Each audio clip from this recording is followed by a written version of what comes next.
Back to our channel. So today in this video we are going to discuss about how to generate study notes with Notion AI. So without wasting much of our time, let's get straight into the video. So if you want to generate study notes with Notion AI, all you got to do is simply go to Notion AI. Once you're in your Notion, you need to simply get logged in into your account as well.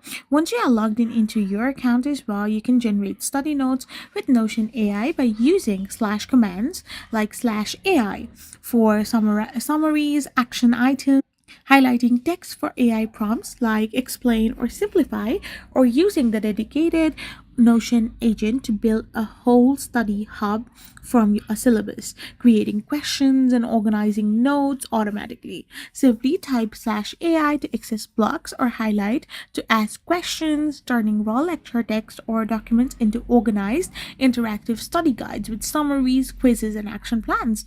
So this is how you can simply do it. I hope you found this video helpful. So don't forget to hit that subscribe button and do give us a thumbs up. We will be back again with more informative videos. Thank you for watching and stay tuned for our next video.